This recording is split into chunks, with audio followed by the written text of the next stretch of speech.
The topics and opinions expressed in the following show are solely those of the host and their guests and not those of W4CY Radio, its employees, or affiliates. We make no recommendations or endorsements for radio show programs, services, or products mentioned on air or on our web. No liability, explicit or implied, shall be extended to W4CY Radio or its employees or affiliates. Any questions or comments should be directed to those show hosts. Thank you for choosing W4CY Radio.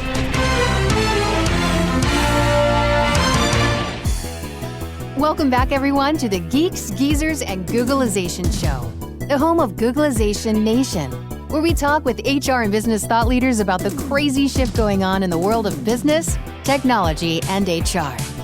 Here's your host, Ira Wolf, and co-host Keith Campagna. Hey, welcome back, everyone, Googlization Nation, to another episode of Geeks, Geezers, and Googlization. A lot of Googlizations there. We continue to hope you, your teams, and your families are safe, staying healthy, practicing good distancing and other prevention as the country and our world struggles to find a new normalcy. There are so many structural, economic, social, political issues that have come out over the last few weeks. And despite the dangers, the uncertainty, the unknowns, we see a lot of human resiliency and human ingenuity and innovation. And for the most part, we see some signs of humanity coming through. But it's not all been pretty. The pandemic has affected nearly every human being on the planet. It's treated a lot of people pretty unfairly and unequally. And unemployment continues to rise. We see a lot of stories about that. It makes headlines. We see the number of infected people, the number of deaths. That also makes the headlines. But there's an underlying dark side of inequality, both social and income, and as well as some ageism. It's certainly affecting older people more than others, and how that affects the workplace, it remains to be seen. But after the pandemic goes, and after unemployment comes down, and after the number of infected and people starts to fall or plateau, these other stories about inequality are going to really linger for us for forever. They've sort of been an undercurrent up to now, and that's why I'm really excited today. We've got Vinay Singh as a guest. Vinay and I met maybe 2 years ago. He can bring us up to date on that. And I think it came through Keith, or Keith, maybe it came through you. Maybe he met you through me. I can't remember. But he's been studying and observing, and is actually working on his PhD, looking at the erosion of human, what he calls human-focused strategies. And he wrote an Amazon bestseller called Your Future in Pieces. I recommend you go up and grab it. But he'll be joining us soon. So we've got a pretty pretty heavy topic for Geeks, Geezers, and Googlization. But it's a really, really important one, and we don't want to miss this. So we're glad to take advantage of it and have Vinay share his thoughts and insights on it. Before we get there, I just want to make a few announcements. If you're a member of Googlization Nation, you probably got a few emails from me. I'm really excited about a new webinar series that starts tomorrow. That's May 28th, Thursday at 2 p.m. Dr. Ed Gordon, who has published over 30 books over his career on jobs and labor, and he's working on his latest white paper, The 2030 Jobs Pandemic, The Future of Employment. You've heard us talk about what jobs and work and, technology is going to mean. I've certainly been writing about it. Keith's been involved with it, but Ed's going to be part of a 4-part series, and he's going to share a lot of his new research. We're hoping to have some Q&A, a lot of comments, and the first one's tomorrow at May 28th at 2 p.m. If you want to, it's free. But you do have to register, because I do have a limited number of seats for there. We still have some left, but we're pretty much capping out. So you can go to bit.ly, it's bit.ly/employability May 28. That's bit.ly/employability May 28. Or if you prefer, just go to my LinkedIn page, Twitter. It's up there all the time, or just send me an email, and I'll be happy to send you the link and get you registered. If you're not a member of Googlization Nation, we highly recommend you do. You get updates like this, and there's a bunch more webinars that are coming down the pike. So GooglizationNation.com. Keith, how have you been? Doing good, bud. Doing good. You know, it's interesting that we have Vinay here. And just to, I think, clear the record, I met Vinay at a talent board meeting in New Jersey. And I think that's how the connectivity took place. And that might have been 2 years ago. Might have been 2 years ago, right around this day. Yeah, I know it happened around similar time around Disrupt HR. I just couldn't remember the exact sequence, but it doesn't really matter because we've been in contact ever since. So. For sure. And I don't think there's a more passionate subject matter expert that I've met. And if there is, they're a distant second to what Vinay is going to bring to the show today. But I think, Ira, it's incredibly timely to have Vinay on the show, especially considering the unfortunate reality of unemployment right now. And I think the idea of creating awareness and maybe you know me, I'm a silver lining kind of guy. Maybe talking about ageism and wageism and the reality of it, while so many people are looking for a job or facing unemployment. Maybe this is a good time so people could keep their mind focused on the opportunity to fix this problem. So I'm really looking forward to this show. Yeah, as a lot of people, and again, because a lot of people are going to be starting over, companies are going to be starting over. A lot of people are suggesting, take a clean slate and take this opportunity to see, whether it's a career, whether it's a business model, whatever it is, but it's certainly a lot of our policies. I mean, a lot of our policies, our social policies, our regulatory policies, employment policies, they were written for an age that is long gone by. And, even in the world, as things evolve. So it'll be really interesting. So you're right. The timing really couldn't be better. And I know with our schedule and with Vinay's, it took a while to get him scheduled, and I think he's on school break right now. I know he was pretty overwhelmed with his doctoral program, so excited that this was able to work out. And I think the timing is right as everybody's trying to reopen and get back to normal, but we don't want to let this fall by the wayside either. It's so important. Hey, before we jump in and get Vinay, we definitely want to get there. We don't want to forget to thank Zor.ai, and that's XOR, and Success Performance Solutions for sponsoring Geek Skeezers and Googlization. I think this is our 102nd show that we've done. We sort of missed it. A couple of weeks ago was our 100. I think this is the 102nd. Blur's Day, everything just seems to run together. But we got a lot of shows under our belt, a lot of really great people, and we thank our sponsors for being part of that. If you're interested in sponsoring, please let Keith or me know.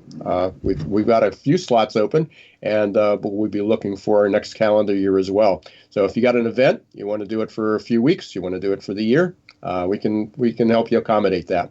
One final thing, we are live today. If you got some questions, put them in the chat. Go up to w4cy.com, send them in the chat. If you can call 561-623-9429, but it's sometimes easier just to do as a chat or post something on LinkedIn or Twitter, and we'll try to grab it.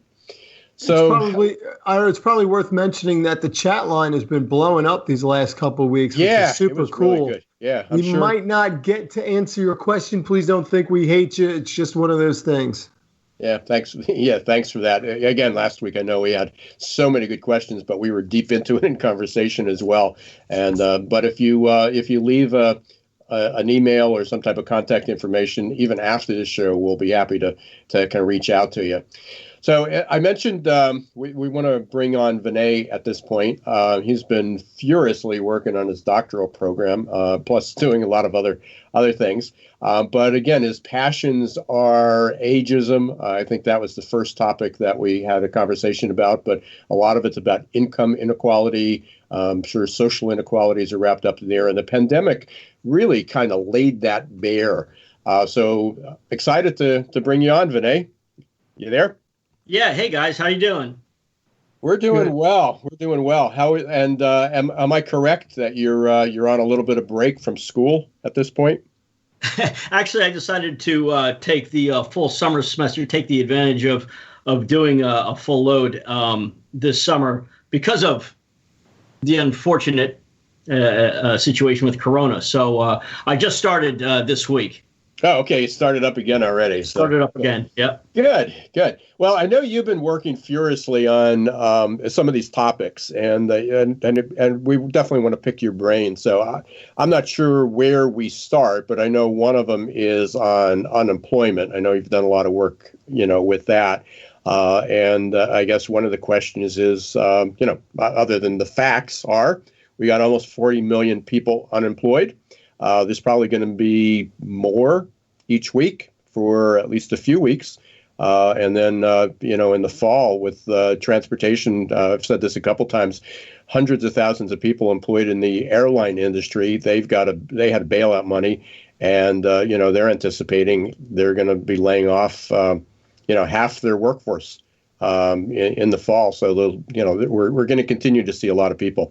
So what are your thoughts on that? I mean, what's, are we going to see an end to this? Is this permanent high unemployment? And then we'll dig down a little bit deeper and how does it affect the different generations? How's that affecting income inequality? Chicken or the egg? Yeah, sure.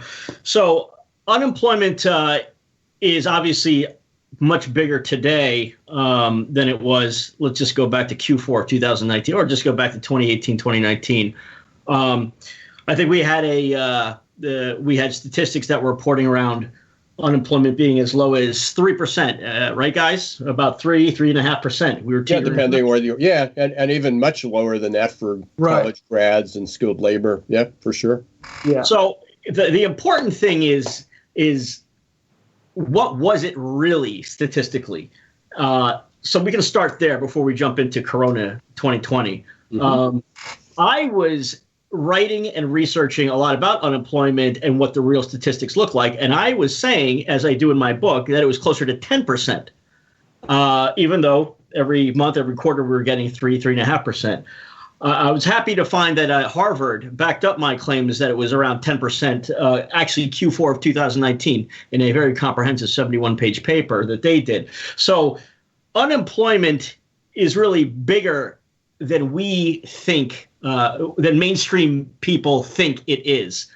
So we can start there. That unemployment is the statistics of 3% were not really accurate. So Vinay, maybe you're going to get into this now, but if not, I don't want to skip over it. Are you going to talk about the discrepancy? Why does the government report 3% and the other studies and people like you are reporting 10%? Okay, well, I'll make it nice and easy with one major component. And this should hit home with anybody that has been unemployed at any point in time over the last 30 years, 40 years. When you go to unemployment, or you get on unemployment, you go to your unemployment office, you get 6 months of unemployment. At least that's what we get in New Jersey and New York. Mm-hmm. I'm pretty sure it's across the country. You get 6 months of unemployment benefits financially. After that, you're done. Of course, you can continue to use their services for job training and stuff like that, but you don't get any more financial benefits and assistance. So what happens when you're at 6 months and 1 week? You're basically kind of off the grid. They're no longer tallying you because you're not being counted because they're not giving you any money. So if you're longer or long-term unemployed, and there are millions of Americans, forget this year, as of last year, the year before, that were simply not counted. And that's kind of my point. The government doesn't count people unemployed past 6 months. So there you have it. Yep. So, and the other part of that, I don't think it's included in the equation, but there's also a significant amount of people who are underemployed as well. people who were laid off from a position. Maybe the job's been eliminated, maybe that whole occupation's been eliminated, but people have certain skills that aren't required, and therefore they're working at a fast food, or they're doing another job, and or a lot of college graduates. They have degrees, but they're working fast food. So there's also an underemployed component to that. I don't know if it's included in the 10%, but maybe it's even higher with the underemployed. Well, yeah. So there's a clear distinction that I'd like to present. Unemployed is unemployed. You're not working. Right. Underemployed is a completely different component of our society and our culture. And it is flown under the radar. It's never talked about. We can go into underemployed right now, or we could talk a little bit more about unemployment. Do you want me to make you? Should I present the scenarios of underemployment? Your choice. I'll let this up to you. You're the expert on this. More, we can talk about it, but you've done the research behind it. So whichever you feel is going to be more important for our listeners. So we only have a short period of time to talk about all these important issues. Yeah, sure. So let's just talk a little bit more about what unemployment looks like. I guess let's get it up to speed, right? So the last time there was actual data about unemployed people was looking at what happened during, I guess, the Great Recession. Yeah. And there was a point where there was about 20% of Americans that were unemployed. What happens to people during that time? Unemployment, of course, is a very personal situation that happens to people, and so they deal with it in personal scenarios. A lot of scientific journals and data polled, for example, the dot-com crash, where alcohol increased significantly because of these factors. When people become long-term unemployed, they tend to experience strained family relations. You can just imagine if a husband who is the breadwinner of a home loses a job, is long-term unemployed, what kind of strains does that put on that person's family, or a woman who's the breadwinner? Doesn't either one. Now, what happens when both man and husband and wife, both parents, deal with that during a recession? And I've talked to many countless people during both of the past dot-com and Great Recessions where both were hit at some point. One loses a job, the other one has a pay cut. So now all of a sudden social status drops. Some of the studies that I've read, up to 40% of people unemployed lose close friendships. 40% also lose self-respect. And 25% seek professional help for depression. Note, that's 25% that were polled that said they were seeking professional help. What about the people that seek it that don't want to say they're seeking it? And then what about the people that are too embarrassed to seek it? And they think there's something, even more deeply wrong. So then what happens to them? I can tell you, as I had mentioned about alcohol increasing in each of these situations with unemployment. Forget recession. I'm just talking about unemployment. What happens when it's unemployment and recession? So, of course, alcohol and these things increase. I'll give you one really nice big piece of data. Between 1999 and 2014, the APA, American Psychological Association, reported a 64% increase in the number of people using antidepressants during, again, 99 to 2014. That's a 15-year period. Is it any wonder that time frame sandwiches the dot-com crash, 9/11 tragedy, and the Great Recession?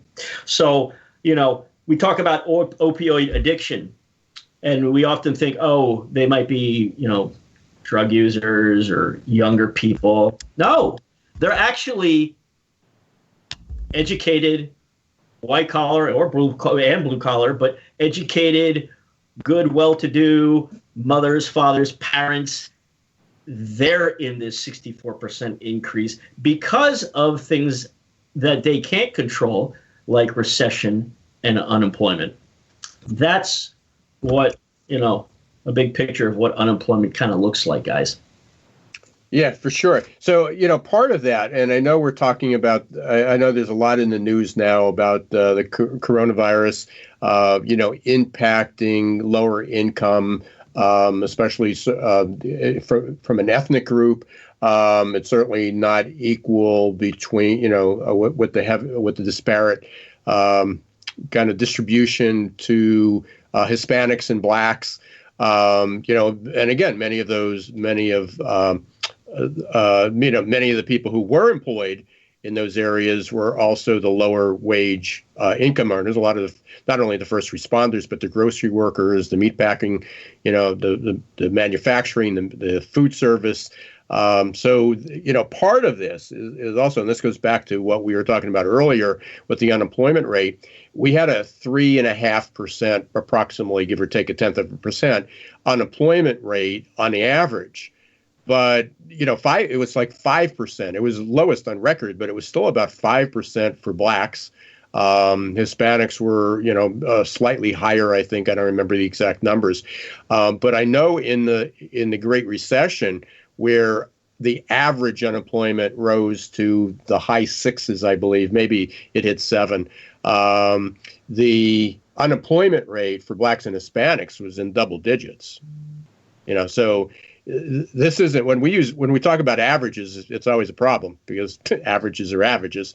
It doesn't necessarily show how severely some groups are impacted. So what I know you've studied this extensively. What have you seen, or have you seen anything in in different groups?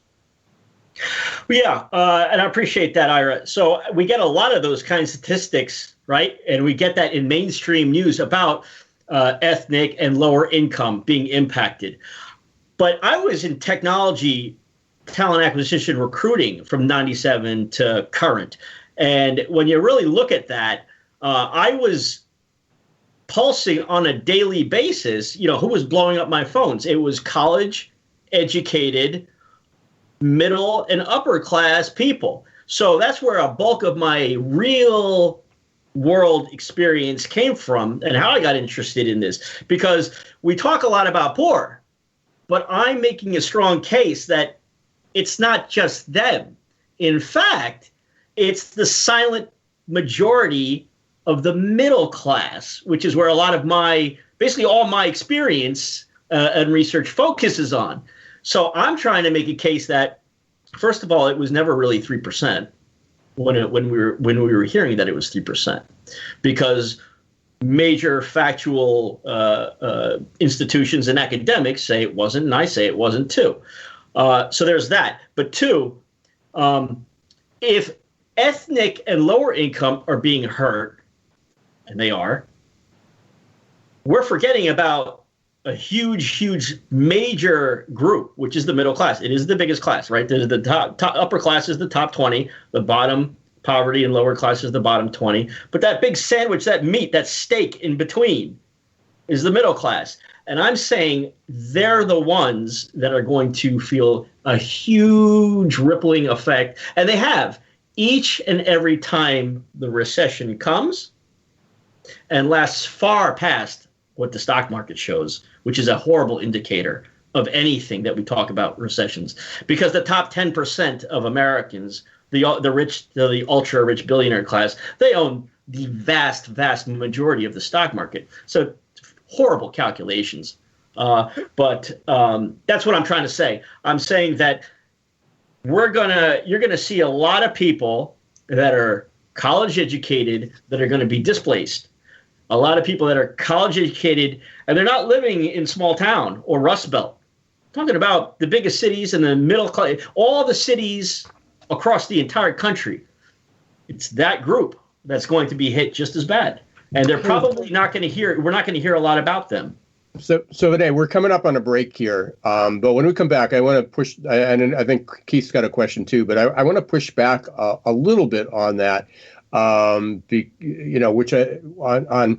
a lot of the lower income and a lot of minorities were part, which we found out during the pandemic, became the essential workers. And so again, and also go into technology, it also is being in technology also has a dependency, I guess, on being in the middle class.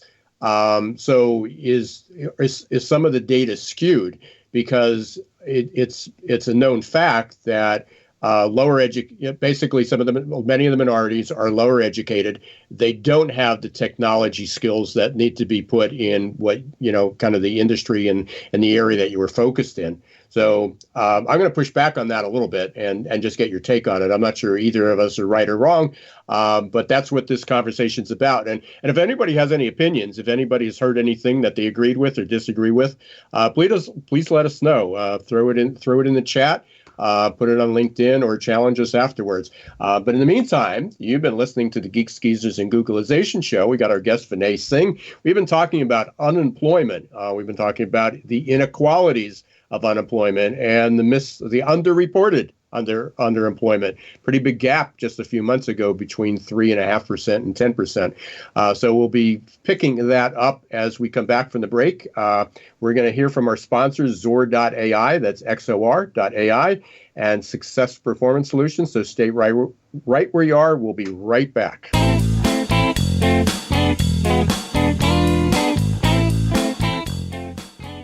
Hi everyone, this is Ira Wolf, author of Recruiting in the Age of Googlization. I'm excited to announce that my online course, Recruitment Marketing for the Accidental Recruiter, is open for business. This course is the culmination of a 2-year-long project and releases recruiting tips I've learned after hundreds of hours of research, speaking with thousands of conference attendees, and interviews with dozens of experts. It's all available to you in Recruitment Marketing for the Accidental Recruiter.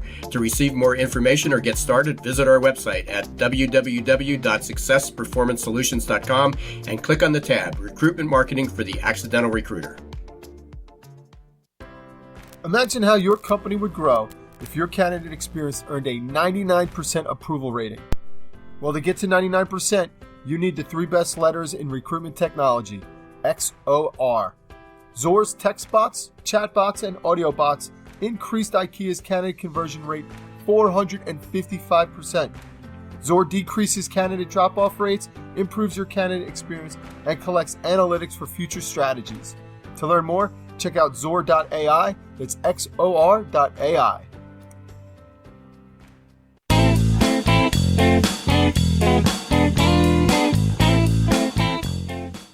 Hey, welcome back, everyone, to Geeks, Geezers, and Googlization. This is Ira Wolf. I'm here with my co-host, Keith Compagna, and our special guest today is Vinay Singh. We've been talking about unemployment, some of the problems with that, especially in today's environment, but also historically. Vinay's been sharing with us some of this historical data, and we're going to continue that conversation. So I know, Keith, you had a question before we kind of hopped on for the break. We'll go there, and then I'm going to push back a little bit on Vinay, and then we're going to look for some solutions. What's some of the forecast? Yeah, no, that's really where my curiosity was, Ira. Vinay, you've amassed so much insight on the trends, and there's something to be said, and I'm glad you said it on the show here, that there is perception and then there's reality, and you got to wonder where the data comes from. And when you look at the financial markets, it definitely feels to me like there's this, the money goes to where the money is, and it doesn't really reflect the middle class, like you said. In terms of recovery, right, your data talks about all of the dips, but I'm kind of curious about what it is people are doing or have done historically that maybe people that are recently laid off, and maybe even for the first time in their career, what can they start looking towards or reading about that could help maybe repeat the past in a positive way? Well, I think what we got to do is we talk a lot about reskilling, and that's a big thing that all 3 of us are very involved in, the talent acquisition, the human resource space, coupled with technology. And there are some things that are really important. So from the individual level, whether you're unemployed or you're not unemployed, it's important to be doing exactly this. Now's not the time to just be sitting around and collecting your unemployment check. And if you are employed, now is also not the time to get lackadaisical about it, because you don't know what's going to happen tomorrow. You really don't. I think anybody that's been in the business or in the workforce over the last 10 years can appreciate that. So what are the important things that we all need to do is reskill. So I'm a big proponent of education. You guys both know about that. I'm always in school learning about two things: leadership and technology. So I'm studying different kinds of technology that are it's part of my program, which is machine learning and AI, and making how companies are transitioning from their SaaS development to these kinds of things. Internet is everything in IoT and ML and virtual reality and stuff like that, and moving away from software as a service, right? So there's that. So learn about technologies, because you're going to need it one way or another in whatever you're going to be doing in the future. So there's that. And I think now would be even more of an importance for companies to look at their current employees and say, we talk a big thing about reskilling and how our employees are our number one asset. But how many companies are actively engaged in putting X amount of profit towards, instead of R&D, if you're a scientific company, into their people? If you're professional services, are you reskilling your people? So there's a great opportunity for people at the individual level, and there's a great opportunity at the corporate level to do something about this. And by the way, I'll just mention this for corporations and for any HR or any other leader, executive in a corporate capacity. This is no surprise that America has a talent shortage. So if you have talented people that don't have the skills, why don't you give it to them? I couldn't agree more, Vinay. I love that answer. I think there was, prior to 2020, a massive opportunity. Ira, it almost feels like we talked about it every other week on the show, but there's a massive opportunity for the companies that take the effort and the time to reskill so that their employees could see a little bit ahead of the curve. And we know we're talking about organizational change. We're talking about digital transformation. It's not the three-headed monster that everybody thinks it might be. And now it almost, right, Vinay, it almost begs the question, do you have any other options? And for the record, for those listening out there, I'm not trying to pretend this is easy, where you could just wave a wand over this problem and it'll magically transform your organization. I just think that there's a sincere opportunity that every organization, no matter how big they are or what industry they're in, I think that they could find people in the marketplace that for a reasonable rate can help them transform their company into a company that's much more efficient, which, with efficiencies comes lower cost of ownership, all across the board. Yeah, Keith, well said. And, I'm going to push back a little bit on my own industry and my own niche, which is talent acquisition, recruiting, staffing, however you want to say it. I think now would be a really good time for recruiters to stop interview question insanity, absurd questions, asking trick questions. I don't think that's needed anymore.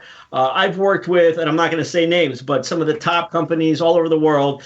A lot of them are household names, and people love and badly want to work at them.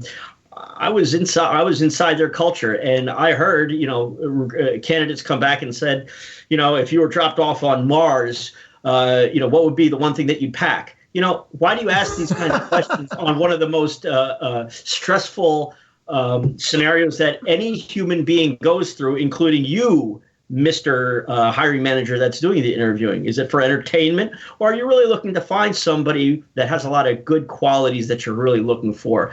I can't tell you. If I had a penny for every interview insanity question I heard, I'd be on a yacht, off of Key West. But, so interview question insanity's got to stop. We don't need to put people through the ringer. We're all human here.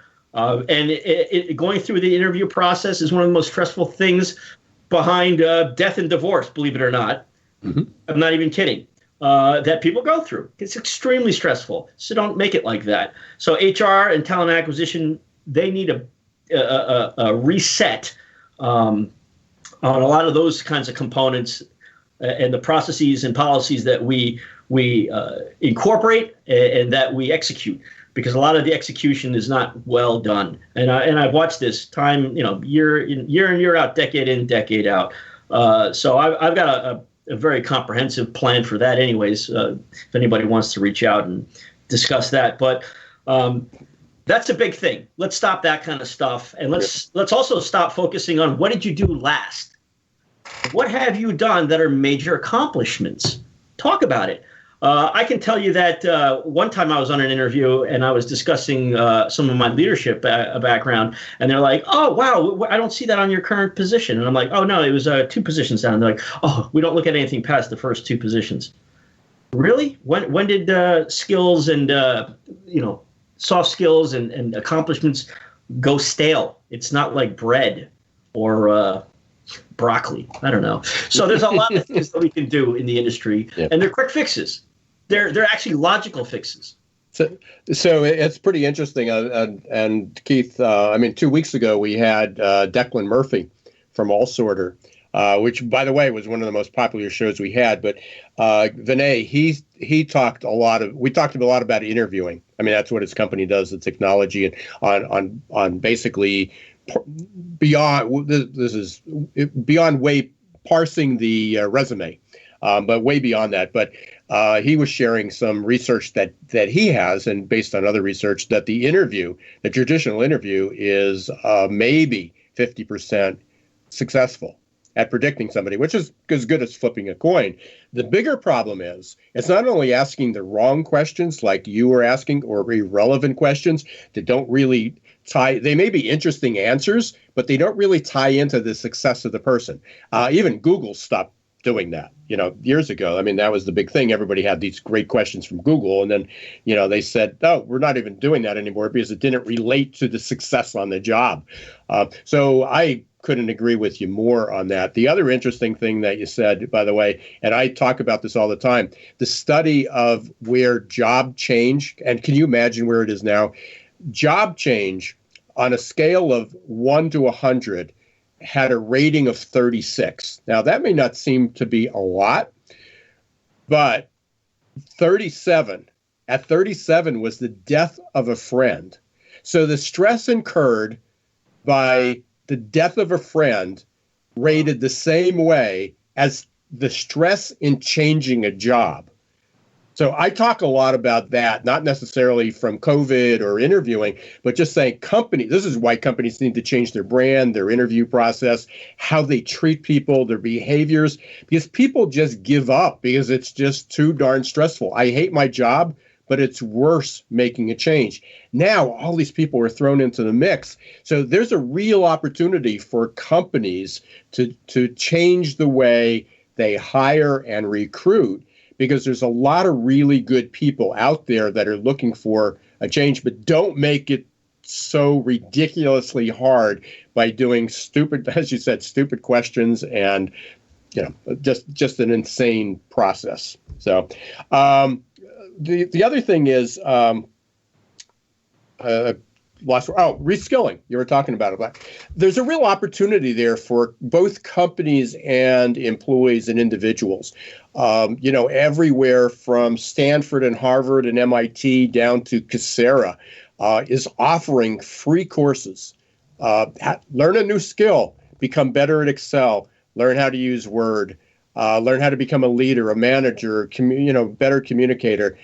There is so much out there. And rather than waiting for somebody to call you back, take advantage of it. And the same thing for employers. We launched an LMS, not mine, but somebody else's a few weeks ago. And we've already brought 3 small employers. One had 50 employees, one had like a 70, one had 20. And they're saying, "Hey, while we're down, we're going to take this opportunity to offer new skills to our employees. It doesn't cost you anything. Do it. Or it costs minimal." And we're coming up here towards the end here, but I thought it made sense to throw this out there to you, Vinay. There seems to be, and Ira, there's like this interesting element where the recruitment, let's go back to recruiters, right? We all know, and probably anybody who's been unemployed who's trying to get a job knows that the entire recruitment process seems to be cattywampus. Recruiters are minimized in their ability to actually dive deep into a person's characteristics and their character and their history because of time pressure and the hurry up momentum of finding the right person. Technology filters out so many variables, and then you have things like artificial intelligence, Ira, that almost eliminates that concern because it could do both. It could speed it up with time, and it could go deeper into the content and the context of a person's experience. How do you see that, Vinay? How do you see the use and the implementation of the next level of technology? You mentioned the Internet of Things, which is kind of a whole nother level, but how do you see that next level of technology changing the game? Well, it's in its infancy, Keith. And we've watched as technology has had such a big push and is touted as the end-all be-all. It's been this way since the 90s. And I'll just put it like this. A lot of the AI it's a lot of scrubbing of a candidate's resume to look for how many times a person's keywords are used that match the job description, right? Do we know about that, right? So, but first of all, through the decades, the resume has gotten shorter and shorter and shorter. So bottom line, if the candidate writes less, there's less for the AI and the computers to go through. So there's number one. Number two, just because if somebody's smart and they look at a job description and they've got the wherewithal to say, okay, I know how this AI technology is going to work. It's a Cisco engineering position. I'm going to pepper my entire resume with Cisco engineering, even though I don't really know it that well. That person's going to be part of the group that's going to be interviewed. Whereas a lot of people that have solid Cisco engineering experience, but they're talking in a different way on their resume, because not everybody is an AI. How do talent acquisition technologies work, which almost nobody does, right? Especially if you're busy out there in the world doing your own job. You're not going to write it like that. So a huge amount of the most talented people are probably never seen. And there's no technology that's going to account or do anything about it. I have watched since the 90s how employee disengagement and employee first-year retention has increased. Is it any wonder that people are less and less and less in charge of the process? There's a huge correlation, my friend. I don't think I'm going to change the wave of tech taking over. I'm not going to. But I'm saying straight up, we've done ourselves, humanity, and society a disservice by allowing silliness to override our logical thinking. I mean, this is just so plain to see. Yep. AI is just looking for keywords. If you don't have enough keywords, you're not getting in. If you're smart enough to override the AI, just throw a Cisco every other word, and boom, you're the number one candidate that's going to be interviewed. It's just, we don't have it down pat. It's not a science. It's just, you know what? It's just like playing craps at the table. That's all this AI technology is at 1.0, which is where we are today. Well, so I would suggest, that humans take more of an active role in the process. And guess what? You're going to find bigger engagement and a deeper sense of what humans' worth is and still is today in the workplace. Well, we've been talking a lot about that, about keeping the human in HR, and that's certainly what your message has been, and we're going to continue talking about it. So we hope to get you back on the show. You got a lot of progress, and as you're moving through your doctorate, and as you write about things, I'm sure we'll be calling upon you again, Vinay. How can someone get in touch with you if they want to reach out to you? What's the best way? Yeah, sure, Ira. So I'm on LinkedIn. So you could just Google my name, Vinay Singh, and I'm sure I'll pop up. And my book is on Amazon, Your Future in Pieces, The Brutal Truth, How Ageism and Income Inequality Are Destroying America. I've got my Gen Z leadership book is about to come out, hopefully by the end of the year. And there's actually going to be an Age and Wage, which is my initiative, which is what Your Future in Pieces is about. The 2.0 version, or the second book, is coming out probably at the beginning of the year, or maybe at the end of next year. Let's see how much time I get to finish the projects. You're a busy guy, Vinay. You're a busy guy.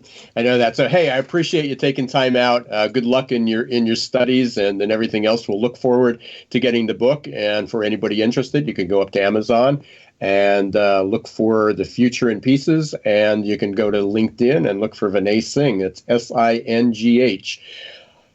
Thank you, Vinay. Appreciate it. Thanks, that guys. was great, Vinay. Thank you. Keith, we got a lot going on. Hey, just as a follow-up, because we're going to continue this conversation, especially on the skill, how we need to reskill and upskill. Ed Gordon, as I mentioned, doing my webinar tomorrow, that's what he's studied for literally almost 40 years. He's written 30 books on this subject, and he works with a lot of governments, and he's really strong in private-public partnerships in doing that, and he's done that across not only the country but the world. So for anybody interested in continuing the conversation, hopefully you'll join us tomorrow. Keith, some final words here. I think Vinay's doing phenomenal work, and it's interesting, Ira. Here we are. This is probably the most in-your-face topic I remember talking as it relates to just overall discomfort amongst the humans in organizations. And to think that the technology is there and now is the time to take advantage of it, I'm awfully curious to see what happens. I think I'm grateful that Vinay was able to come on and drop some of this insight and on to the next one. Let's see what people are going to do about it, right? Yeah, we're just scratching the surface. I had so many other questions in it, but I wanted to cover some of the solutions. But there's so many inequalities, whether it's age, social, income, ethnic. It's unbelievable. So hopefully we'll be able to continue this conversation, because that's going to be maybe the most important work that we do. We can certainly improve technology, but improving humanity, or as I'm calling it, the humanization of work, is going to be a continuing subject. And I know you're doing that as well with integration, life work integration. So yes, sir. We'll continue it. A reminder for everybody to make sure you do join Googlization Nation. You'll get updates about the show, the webinars. I got a couple live streams going on tomorrow. We're going to be talking about the new remote work in the new normal. Tomorrow, I've got Enrique de Gayor. Great guy. He's going to be on noon. So anybody who's LinkedIn, YouTube, Facebook tomorrow at noon. And then Friday, actually talking with Dan Irvin on another live stream at 11:30 a.m. About finding a job. He's a C-level executive who's out there looking. So, and he's going to share some of his tips, and it's fascinating. That's how I met him. And so, again, we got a lot going on. Thank you, everyone, for joining today's show. Thank you, Vinay Singh, for being our guest. Don't forget to go to Googlization Nation. Thank you, Zor, that's XOR.ai, and Success Performance Solutions for helping us be on the air and sponsoring the show. Until next week, Wednesday, 1 p.m. Eastern Time, W4CY.com. We'll be right back here with another guest, and you can listen to all our archives on Apple, Spotify, Google Play, iHeart. You pretty much name it, we're there. This is Ira Wolf and Keith Compagna. Don't let the shift hit your plans.